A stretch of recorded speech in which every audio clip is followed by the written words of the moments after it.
(3월 20일) 기준으로 총 누적 확진자 수는 8,652명이며 이 중 2,233명이 격리 해제되었습니다.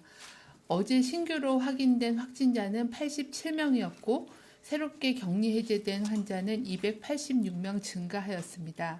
지난 3월 19일부터는 특별 입국 절차를 확대하여 추진하였고 검역 과정에서 확진자가 증가하고 있는 것에 따라서 국내 입국 후의 관리를 좀 더 강화하기 위한 조치를 준비하고 있습니다.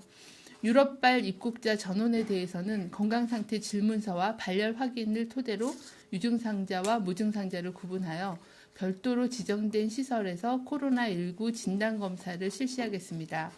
진단검사 결과 양성으로 확인된 경우는 중증도에 따라서 격리병원 또는 생활치료센터로 이송하여 치료하며 음성인 경우에는 내국인과 장기체류 외국인의 경우에는 14일간 국내 거주지에서 자가격리를 원칙으로 하고 거주지가 없는 경우에는 시설격리를 실시하겠습니다.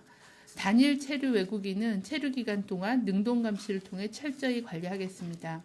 봄이 이제 시작돼서 집안에만 머물러 있기가 쉽지는 않습니다. 하지만 본인과 가족과 그리고 이웃, 동료들의 건강을 위해서 가급적 집안에서 생활해 주시기를 당부를 드리고 대신 충분한 휴식과 적절한 운동 그리고 식생활, 위생수칙 준수 그리고 제일 중요한 환기를 주기적으로 해주실 것을 당부드립니다. 코로나19는 누구나 걸릴 수 있는 호흡기 감염병입니다.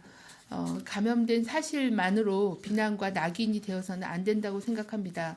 코로나19에 걸린 사실로 비난을 받게 되거나 그럴 경우에는 심각한 정신적인 후유증을 겪게 되고 또 이러한 사회적 비난이 들어와서 진단검사를 피하는 경우에는 더 큰 그런 위험으로 전체의 그 피해가 공동체 전체로 돌아갈 수 있기 때문에 이런 환자나 접촉자, 가족들에 대한 배려를 다시 한번 당부드립니다.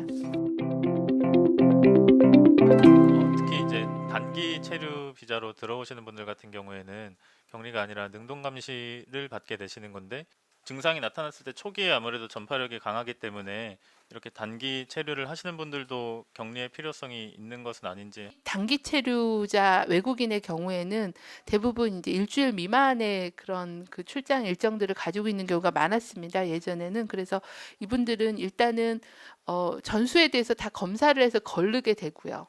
감시라는 체계를 자가관리 앱과 또 보건소의 그런 전화 감시를 통한 그런 감시를 통해서 이제 발병했을 때 의심 증상이 나타났을 때는 조기에 검사를 받을 수 있게끔 그렇게 관리를 하고 단기 체류 외국인의 숫자가 그렇게 많을 것 같지는 않습니다. 그래서 점점 줄 거라고 생각하고 있고요.